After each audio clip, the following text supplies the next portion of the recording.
Hi, y'all. Welcome to the party. Nice to see everybody. Rochelle, Stace, Carol, how's it going? Folks are coming in. Oh, good. There we go. Yay. The solid crew. We're here. And I've hit the record button and my headphones are in and all is well.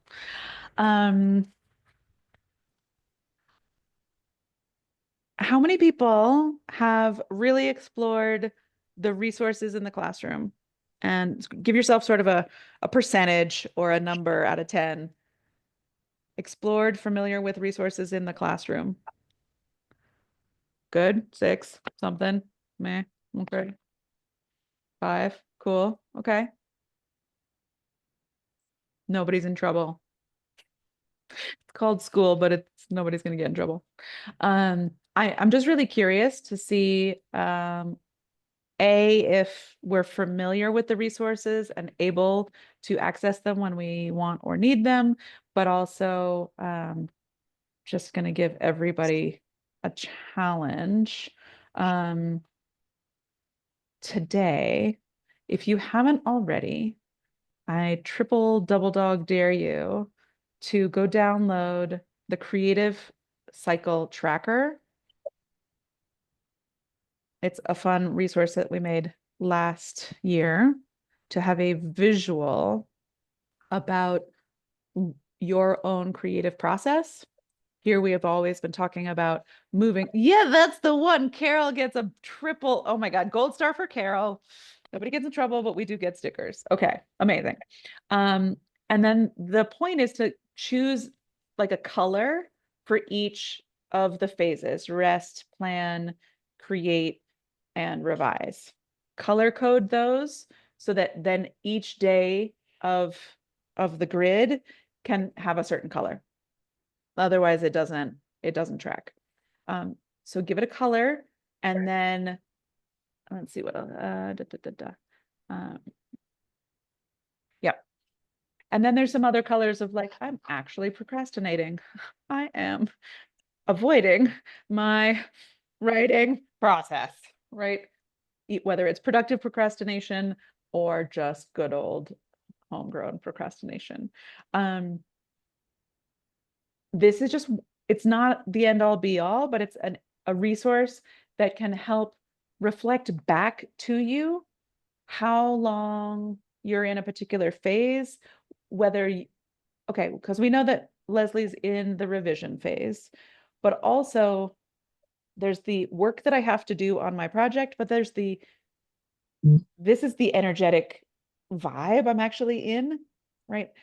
I have to revise my manuscript because I've asked for beta readers and people have said that they're ready for beta, which means I need to do something. I really want to rest though, right? So there's the stuff that I have to do, and then there's the actual energetic, where am I? The reason I encourage people to play with this is to learn from where they are. How quickly do you move through these phases? How does it feel? Do you go one day, another day, like next phase, next phase, next phase? Do you hang out there for a week? Do you hang out there for a month? Or are you forcing yourself into a phase because it's part of the workflow? And like, or is it genuinely where you feel? Does that make sense? This is just a tool for you to start to observe your process. Leslie, because I know A, the windstorm might take out your internet at any moment, but B, because I know you've been consistently moving through drafting through and revising, I'm wondering if you've noticed your enthusiasm sort of like rising and falling for the actual task at hand. And you're like, I can't wait to revise. Oh, I hate revising. I really want to rest. I'd rather plan this than revise this. So I'm wondering what that your sort of energetic literacy is about your own process. Have you noticed anything? Yeah, definitely. As like you said, we're having this big storm, so I may disappear. So hopefully only my internet goes out, not my house with a tree. Um, uh, yeah, I get like really excited and I have like this like burst of energy for my project and I can focus and read and it makes sense. All of a sudden it starts like, and I'm like, Mhm. oh no, like that hit, like almost every day I get like this little burst. And if I can sit and do Mhm. it, then it like it works. And then after a minute, or not a minute, but a little bit of time, if it's not that fast, but it'll start kind of getting blurry again, just like, ah. So Mhm. I'm instead of forcing myself to sit and like, well, I'm going to take out the word then 600 times out of my edit. I'm just like, Mm. no.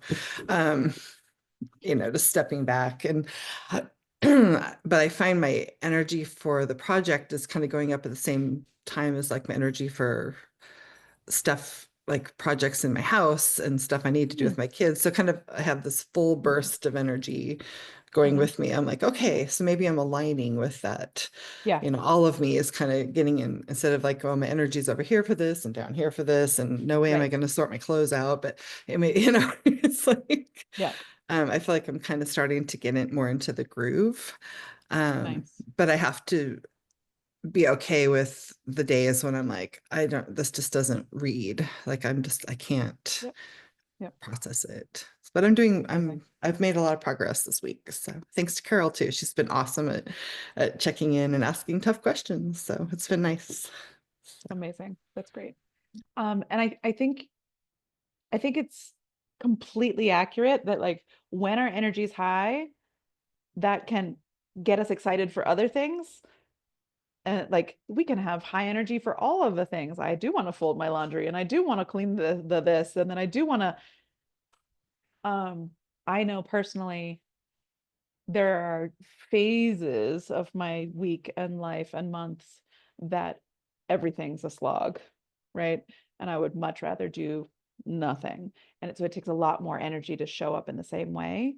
Um, and recognizing that, and rather than beating myself up about it, I could take 25% of my energy and beat myself up about it. Or I could take 25% of my energy and just rest, actually, or like let myself off the hook. Like, oh, I'm actually gonna put 25% less in and that'll be fine. But I'm not going to beat myself up about it. And I think that's just an interesting process too, to look at where are we hard on ourselves, where are our expectations not matching our perception of ourselves. Um, I'd say, I'm going to give you a statistic that I'm making up, and I want you to tell me if you think it matches your experience. Um, Creative people are really hard on themselves to the point that it prevents them from being creative.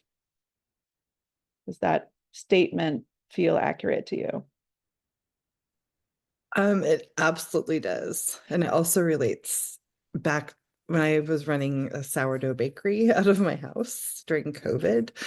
Um, it was like this creativity I had, and I got to the point where I hated it because I had to do it, and I was like, but until then, it was like more, I had to produce more and more and more and more and more interesting things. And if I could just have rested at that point instead of like letting it push me over the edge, it's a good lesson that I'm keeping Yeah. in mind. Yeah. So, mhm. And because projects like this, all projects really, some people have great idea energy, and some people have great follow through energy, and all projects need both.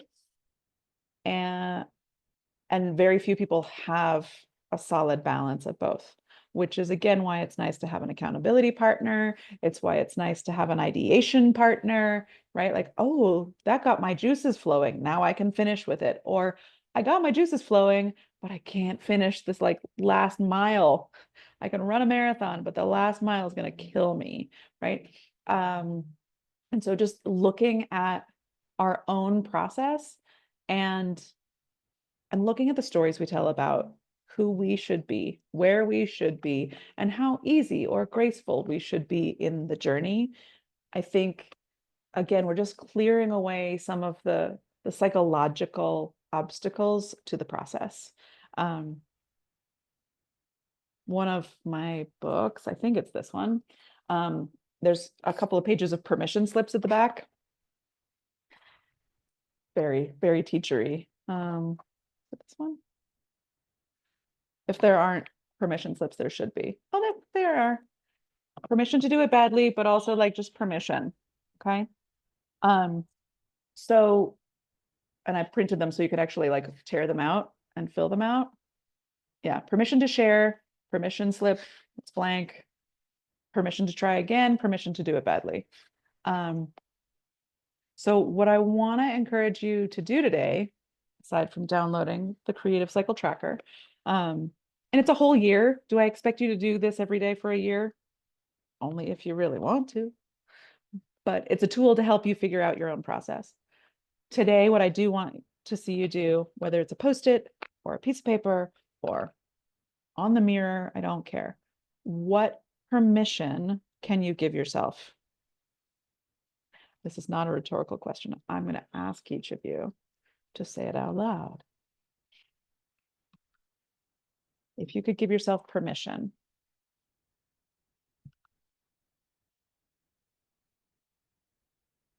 I'm speaking tonight, and I'm going to give myself permission to not get it totally right. I'm exhausted. I need a nap. I could write my talk out. I could have it all be amazing, poignant, psychological selling on all the things, or I could take a nap. And I think I'm just going to do the best that I can as I am. Give myself permission to do a meh job. Usually when I give myself that permission, then I knock it out of the park, but I don't have the expectations to do that. Oh, stop and breathe. Yeah. Slow down. Yeah. Okay. You can unmute if you want to say it out loud. You can type it in the chat if you want to do that.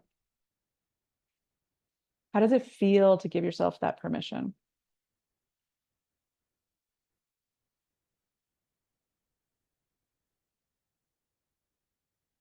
Was it not there before? Yeah. We can be really hard on ourselves and push really hard. Permission to be seen. I like it. Nice, Stace. In this creative process, so I'm going to say a couple more things, and then I actually want to leave some time today and use the time that you've committed to show up here to actually do some of the thinging that you would like to do. Okay. Maybe it's look at the resources in the classroom. Maybe it's fold laundry. Maybe it is do some writing or some planning or some ideation or 15 minutes of revision, whatever. Two things. One is the short bursts that Leslie's talking about, they count. There is not some universally dictated, you need to have worked for X number of hours for it to be valid. That is not a thing. Does anyone feel like there's a thing like I have to hit this mark or it doesn't work? I need to have written this many words today or it's invalid. I have that. So short bursts are perfectly fine.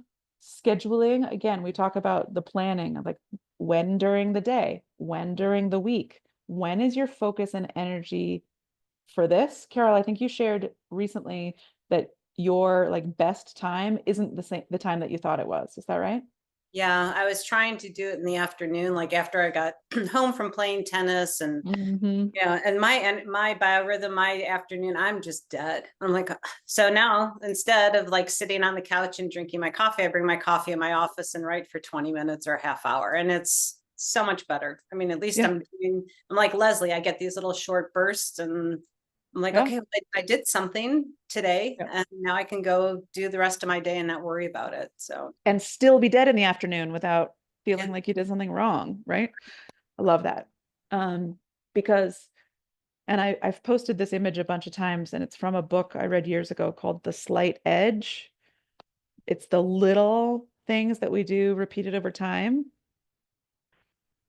They either, if those things are, if it's like saving $1 a day or walking up the stairs instead of taking the elevator, those things, they're insignificant. It doesn't matter if you do them or don't do them today. What matters if you do them over time, the result will be incredible. Or I'm just going to put a little bit of cream in my coffee. I'm just going to spend an extra $1. I'm just going to watch another hour of television. Over time, the consequences of those little doings or not doings doesn't matter in the moment. Compound it like interest by 1,000, which is just like every day for 3 years. And it makes a big difference. Think of $1 a day plus interest, another 100 calories. It's not going to make a difference one way or another. Yeah, it's going to make a difference, right? And so your writing's the same way. You are compounding that effort. 20 minutes every day is way better than an hour every once in a while, right? And it doesn't feel like it's enough, but this image really helps me remember that it adds up. I checked the phases of the moon just before getting on, and we are going into a new moon phase. Okay. And so if you are feeling the like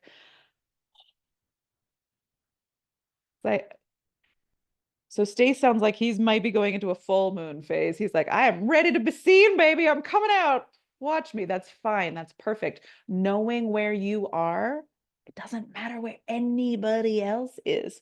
Knowing where you are really matters. But permission to slow down, permission to stop and breathe, permission to enjoy the moment, permission to feel, all tells me a lot of people here are like, oh, okay, I'm going to come back down from the high that I have been on so that I can go on that again. But the last piece that I just wanted to make sure to share is you can always be working on your book. You can always be working on your book doesn't mean you should always work on your book. It means there's lots of ways that you can show up for the process of your book. It means, Carol, you were on a walk with your dog recently, right? And you had a new sort of title come to you. Yep. Okay. That's ideation. That is rest. It is I am not sitting in my office with my coffee trying to accomplish anything. I am out on a walk and letting things come to me. That is you working on your book, right? The nap that I'm going to take this afternoon, that is me working on my business. I need to take that nap so that I can make it to the talk, so that I can reach the people I mean to reach, right? And we live in a world that says, no, no, no, absolutely. To work on your business, you need to be like hustling all the time. You should craft the talk. It should be solid. It should be amazing. I'm like, no, I'm going to work on my business by taking a nap. And so and one of the reasons I like this tracker is because Leslie, I'm going to use you as an example. You're in the revision phase of your book. But if your energy doesn't match the super focus that you need to be working on the tiny details, what else could you do? Could you get on Canva and play with cover design? Could you take yourself to a bookstore and just like run your fingers along all the books about job hunting and be like, oh, all of these covers suck. These are terrible, but I still want my book on this shelf, right? That is still I did that last weekend. Were they terrible? Yes, they were terrible, right? Okay, fantastic. And that creates this sort of like, oh, I can do better than that. I can't wait to do better than that, right? So that's working on your book without going through your manuscript with a nit comb, right? And so you'll be in a phase, and Stacey, you're also in this like closing in on submitting for a developmental edit, but you're also marketing. Okay. Those are different energies. when you want to show up for one, show up for it. When you're like, I should, but I don't want to, you can still be showing up for the book, the mission, the message in another way. All of this is I'm trying to subvert your beating on yourself about like how you're not doing enough. There's so many ways that you can be working on your manuscript without working on your manuscript. Does that make sense? Yeah. Are we open to taking 20 minutes right now to actually move things forward? We spend a lot of these calls in talking, which is great and it's super helpful. But I also sometimes, you've set aside the time to show up here. What would you do for your manuscript or for your book process at large if I just gave you the next 20 minutes and we check in near the end of the hour? Does everybody have something that they can work on? You're like, oh crap, I wasn't expecting to get anything done today. Yes, Rochelle's good. Okay. I have a question about some of the content in the vault, actually. Okay. If everybody else can like dive into their writing, mute if they want to, and Stace and I can talk about the vault. And we'll check back in like say 25 minutes, close to the top of the hour. Okay. You can go camera off if you want. Stace, go ahead. Great. Thank you. I appreciate the time. And the core message framework, I started working through for the chapter in Mental. And just kind of revisiting everything, going through the beginning, the middle, the end, the process. And one of the things that I wanted a little bit more clarity on is the 13 sentence structure. Because it's mentioned a few times, and I don't know that I have a complete grasp of the mechanics of it. Sure. Okay. The 13 sentence structure is, again, an idea, a suggestion, something that you can play with. It is not dictated to you, right? Let me see if I have it also in the school community. So the history of the 13 sentence structure came from my time as a teacher. And let me see, can't find it. I'll find it. I was getting essays from teenagers, bless them, that were full of words, and there might have been some meaning in there, and I could have maybe discerned what they were talking about, but I don't think they knew what they were talking about, if that makes any sense. So it very much felt like it was the reader's job to figure out what the author was saying because they were teenagers. I drafted the 13 sentence structure to help boil it down. So in its simplest form, if you write these 13 different sentences, you have really written an essay, like a chapter, and hit all the points that you're supposed to hit in an essay. I don't know that you need that because you are not a high school sophomore, but it does make it super, super simple in terms of the outlining of, oh, right, well, I should have a thesis, right? I should talk people through this fundamental idea. And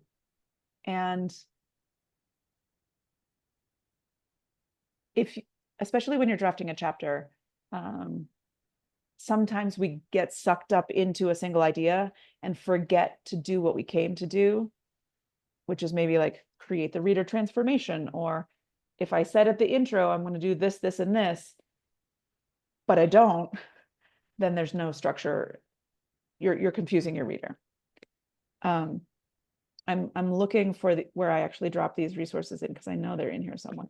Yeah, I didn't see where it listed the 13 components. Okay, it's so straightforward and that's simple. where I got confused, is because I saw the 13 sentence, but I didn't understand what the points of the Yep. 13 sentence were to be. Of course. Yeah, that's super fair. I have it here. Let me just look at it real quick because I can just tell you what they are, and then you're gonna be like, oh my God, that's so mind-numbingly simple. I'm like, yes, exactly.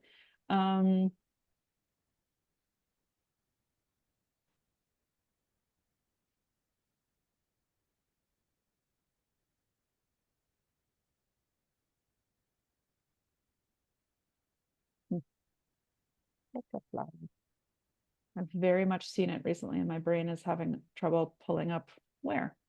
But I can even just probably tell you from memory what the 13 sentences are. It's like a hook, a thesis, right? A sentence to get people's attention, a sentence that tells us what we're here to talk about. That could technically be your first paragraph. Okay. Then the thesis statement of your next paragraph is, what's the paragraph about? Let's chip away at it. If your thesis is, this is right or wrong because of A, B, and C, then you're going to have a paragraph about A, and then you're going to have a paragraph about B, and then you're going to have a paragraph about C. You're following that? Does it make sense so far? Sure, I'll need to see it in writing, but Okay. I Okay. understand the So explanation. if you want the visual, then I'm just going to make sure that I track down the visual for you. Because it makes it mind-numbingly simple. I'm having trouble finding it though. That's really funny. I will make sure to find those visuals for you. 13 sentences. Yeah, there it is. Okay. Oh, I have it here. Hook, thesis, transition. Then the next paragraph has the hook or the main point, the evidence, and the transition. Next paragraph has the hook and the main point, the evidence, and the transition. And then the final paragraph does the same thing and a conclusion. It's the fundamentals of writing. It is the opposite of sexy. It is the opposite of creative. However, if you're doing creative without the structure, it's like building a house without walls. You can't just throw paint. You need some simplicity to then get creative inside. We keep talking about you need the container and then you can decorate it, right? The 13 sentence structure creates the boring simplicity. So I'm going to make sure that these are in the writing 101 course, and I'll tag you in them to make sure that you have easy access to it. Okay. Great. And just to be clear, there aren't 13 individual points. It's just making 13 sentences out of the 4 points. No, there are literally 13 sentences. And so this is something I came up with. And I said to my students, if you write me an essay that has these 13 sentences, you can be done. It doesn't have to have more than that in it. And they were like, what? It was super simple. In our writing as adults, we will take that further. We will expand on it. But if you don't have one of these fundamental pieces, it's like a wall. It's like having not having a load-bearing wall in your house. It will fall apart. So I'm going to show it to you. Give me just a second. I'm going to drop it in here and make sure that you have it. Great. Yeah, because that will make it, I think it'll make it that much simpler for you. There we go. Yeah, and when I was working through the material, it just looked like create 13 sentences about the chapter. And so that's where I was confused. Yeah, it's a very specific structure. There it is. There they are. Okay. I'm going to drop you the link to the exact lesson in the classroom in school that has it also listed. We are reworking the vault to make sure that it's clearer and smoother. But but there's some really great resources in the school classroom as well. So at the bottom of this lesson, the outline lesson, it's got the chapter format, which is a different way of saying sort of the same thing.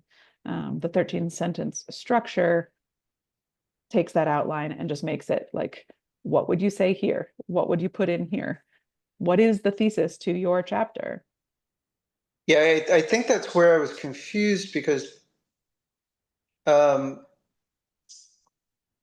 think I was conflating the chapter format example with the 13 sentence structure. They feed each other really, really well. Yeah, I can see that now.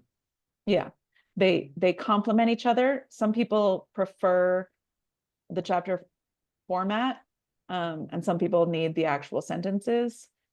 They could do the chapter format, but then somehow miss practicing it all the way through. Because, and especially when you're in an anthology where you only have a chapter, you're not going to get another chapter to explain or build a deeper relationship with your reader. You have this one chapter and this one chance. What is the, and this is how it's like the core message framework again. If your whole chapter is boiled down into one sentence, what's the one sentence? What's the one thing that you want to make sure your reader gets from your chapter? That's your thesis, right? What's the point you're trying to make about men's mental health? Cool. And then you have, if we followed this format, you'd have 3 paragraphs to make those arguments in more detail or present the story and offer the reader transformation, right? This, I was teaching high school students how to write a history essay, but a lot of the times I was like, make an argument, argue this or that, argue why, this economic theory is or isn't good for the people. Go ahead, argue, but give me evidence. Our writing is often a little bit different, but not really. If we don't think about what am I trying to talk about in this paragraph, over and over again, I still watch adults write where a paragraph's about 4 different things. And it's confusing to the reader. The function of the paragraph is to organize sentences about a single topic, right? And so we're building it from the ground up. What's the chapter about? Cool. Let's address this part of that in the first paragraph, this part of that in the second paragraph, and transition between those two by saying this and this relate in this way, or they're linked, or they contradict, but they coexist. You just have to tell me how we're moving from one idea to another, and I will go wherever you tell me to go as your reader, but tell me where we're going, right? Now take a left, right? The reader will do whatever because they're reading your work, but help them know how to navigate your story. So play with it now that you have access to the visuals in front of you. See if it helps, see if it doesn't help. But what I notice is, especially in a 3,000 word chapter, we are trying to do a lot.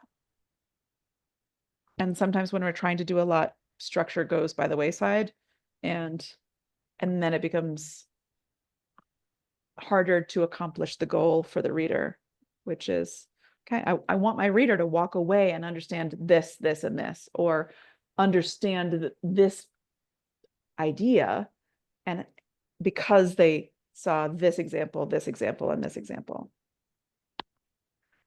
Do you have a topic that you want to chew on, or has this been helpful enough for now? Well, this has been great. Yeah, this gives Okay. me a lot. And it's really the structure over the content Yes. that I'm working with. I did have the good fortune, I'll frame it that way, of completing about 5.5 hours worth of core message framework, and then upgrading my iOS, which deleted it all in an irretrievable way. Oh, fabulous. Okay. And Congratulations. so now I get to start over again fresh Great. and Yeah. improve it. I'll Yeah. say improve it. Yeah. And Further digest the idea. yeah, and it did actually make me go back and look at this resource because I thought, okay, everything for a reason. What am I not understanding here? And this Yeah. part of it, I wasn't. And so I thought, all right, what happens if I The start writing and I universe is do understand? inviting you to come back to the beginning, come back to the basics. Yes. This is expandable because it can be 13 sentences. Each of these could become paragraphs. You could write a hook paragraph. You could write a thesis paragraph. You could write a transition paragraph, and then move into your first topic and have a main point paragraph, a whole evidence paragraph, and a transition paragraph, That's right? kind of how I see the structure playing out in Exactly. my mind. Exactly. And then this could be expanded again to the size of a book. The hook is your introduction. The thesis is your first chapter, or like prelude and intro, right? I call it sentences because I was working with people in the barest bones possible. But you cannot write an essay and pull out one of these sentences and have it really be an A essay. If you forget evidence point 2, you have not written an essay. If you leave out the thesis or the conclusion, or you don't transition between one idea and another, your essay could be better. This is the leanest possible way to communicate successfully an idea. And it's almost like a tweet length essay, right? I was trying to make it so easy that they couldn't do it badly. It can then be expanded like an accordion to any size you want. Okay. This could probably be, I might even try to use this for the talk that I'm giving tonight, right? Like, okay, I only have 3 points. I have a thesis. Hey, welcome. This is what we're doing. Boom, boom, boom. I might, because I only have, I'm presenting at one of Ginger's workshops. Well, fun. Okay. And she's given me just like a tiny little like infomercial spot, probably a commercial spot, not an infomercial. And so if I can say what I need to say in 13 sentences, that's all I need. I only have 5 minutes. That's all I'm going to get anyway. And what happens is somebody gives you 5 minutes and you talk for 7 and you haven't said what you came to say. Right. So play with this and see what's the skinniest version of what you'd like to say. Because again, you can revise when it's lean so much easier than if you've written 3 paragraphs about a single idea already. Yeah, I was surprised at how fast it expands. Yeah. Just looking at my core message framework without doing the work through the 13 sentence outlines, just in thought from my mind map, I had 21 chapters. Yeah. Yeah. So yeah, and each of those just being from a little mind map blurb. Exactly. And Because so we can. I could teach a college course on each one of these sentences, right? right. I'm gonna teach tonight 5-minute version of what I could teach absolutely a semester long course, 200 level, right? Making it collapse back down is harder than expanding it out. But this is exactly the problem I had with my students is I was getting these essays that in the course of 6 pages, they probably made their point somewhere, but it was my job to figure it out. And it wasn't their job to make it simple for me. Whereas as the teacher, and I had, 100 of these a week, I was like, it is your job. It's your job to figure out what you're saying. If you can't say it simply, then you haven't figured out what you actually think yet. Then you can extrapolate and expand and go wild. But make sure that you can take this big idea and squeeze it back into this if you had to give your book as a 20-minute keynote, you could do it. But you'd have to leave a lot of stuff out, right? So that's what this is for. And I love that you asked, and I'm glad that I was able to point you in the right direction. Thank you. Of course, of course. I'm gonna check in on everybody. How about I give you 10 minutes to do anything that you want, maybe play even with this for a couple of minutes. And then I'll circle back with everyone in about 10 minutes.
Coming back together in just a minute, okay?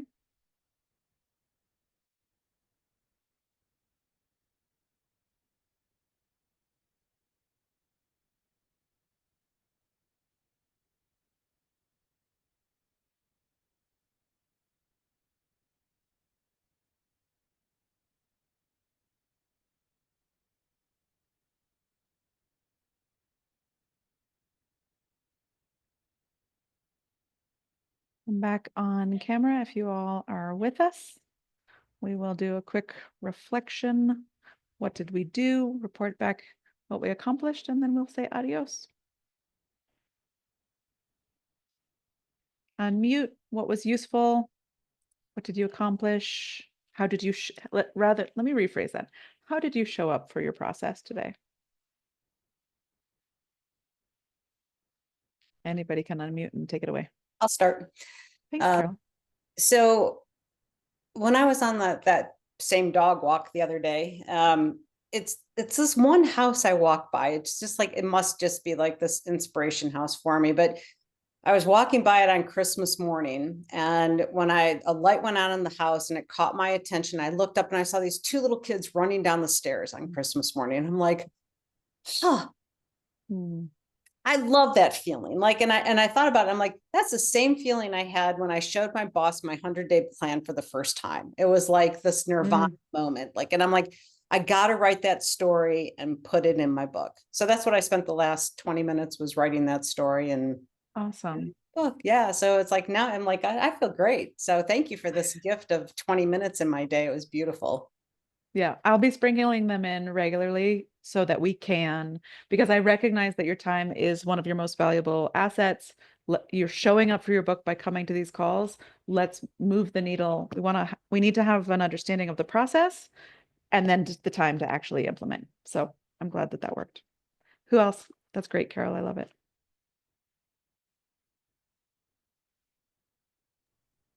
I'll go next. Thanks, Rachel. So, when I said give myself permission to slow down and give myself permission to feel, so my voice is a little messed up. I just came back from a competition. It was a long weekend, and now I can finally slow down. Now I can finally feel, and I cried during the 20 minutes. Just because now I can like sit with what I'm feeling and process, and that's part of my writing process because I'm doing poetry and because it's like so much feeling. Like whenever I can sit down and process what I'm actually going through, it's a big part of my writing process. I And love that. once I finally cried, I was like, okay, now I can write something down. So I started my mind map again. I feel like I've revised it a couple times. Sure. I spoke with my cousin about my writing process and creating a book, and she was asking me some really good questions, like what is it about? Because this is someone who like has no idea. So then I get to practice, my elevator Yeah. pitch and like,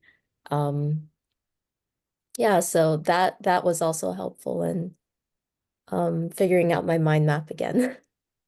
Great. Fantastic. I noticed, yeah, you didn't say much in the beginning, so I figured your voice was off. So I'm glad that you're here. Thank you for sharing. Leslie, how did you show up for your book? I just continued editing a couple chapters, trying to really pull myself back to being the reader. Because I find sometimes when I'm writing it, I tend to like garble, trying to explain it. And it's like, wait a minute, who needs to read this? And what do they need to get from this to get to the next chapter? So I was in that today. So it was good. Awesome. Good. And Stace, we talked about the 13-sentence essay structure at length.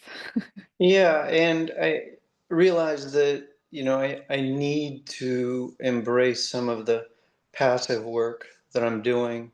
For instance, in the gym this week already, without actively paying attention to the process, I developed the title for my book. I developed more concepts. I developed more speaking um, framework for that.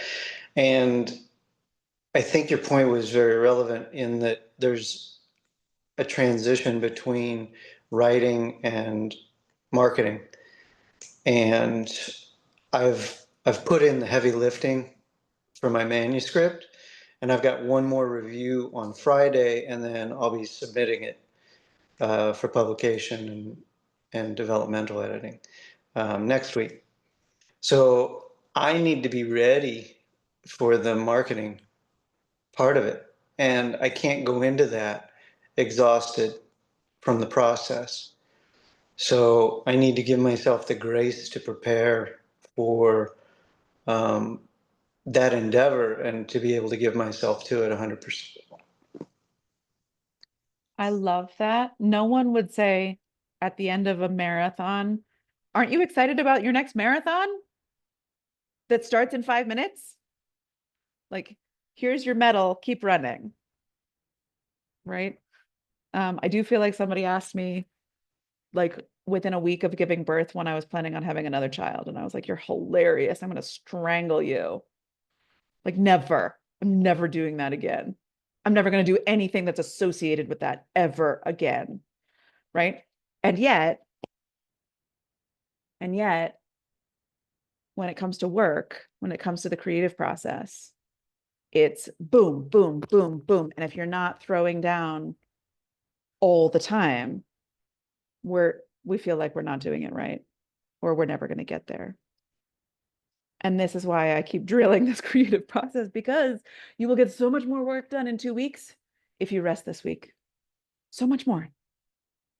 And it doesn't have to be resting all week. You don't have to sit on your laurels and not leave the house and Netflix for 7 days straight. But you could sleep in for 10 minutes. You could take a breath and like look off the balcony. You could just give yourself a breather.